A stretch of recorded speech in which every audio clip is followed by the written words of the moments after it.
Hi friends, இன்றைக்கி யூஸ்வலாக பண்ணுற ப்ரான் தொக்கை விட புடலங்காய் ஆட் பண்ணி கொஞ்சம் டிஃப்ரெண்ட்டாக ப்ரான் தொக்கை எப்படி பண்ணலான்னு பார்க்கலாம். ஃபஸ்ட்டு ப்ரானை க்ளீன் பண்ணி எடுத்துக்கிட்டேன். நெக்ஸ்ட்டு ஆனியன் ஸ்லைஸ் பண்ணிவிட்டேன். அப்புறம் புடலங்காய் கட் பண்ணி வச்சாச்சு. நெக்ஸ்ட்டு வந்து இந்த டிஷ்ஷுக்கு காரத்துக்கு தேவையான பச்சை மிளகா, அப்புறம் கருவேப்பிலை.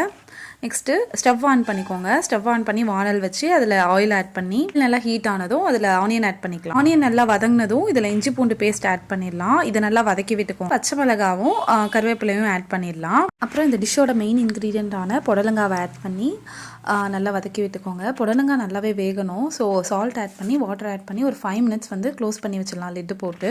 5 மினிட்ஸ்க்கு அப்புறம் ஓப்பன் பண்ணி நெக்ஸ்ட் ப்ரான் ஆட் பண்ணிடலாம். ப்ரான் ஆட் பண்ணி நல்லா வதக்கி விட்டுக்கோங்க. இது நல்லா வெந்ததும் சில்லி பவுடரும் சால்ட்டும் ஆட் பண்ணிடலாம். சில்லி பவுடரும் சால்ட்டும் ஆட் பண்ணி நல்லா வதக்கி விட்டுக்கோங்க. இது நல்லா வேகணும். இது நல்லா வெந்ததும் இதில் வந்து பெப்பரும் ஆனியனும் ஆட் பண்ணி சர்வ் பண்ணிடலாம். இது வந்து ரசம், லெமன் ரைஸ்க்கெலாம் நல்ல காம்பினேஷனாக இருக்கும்.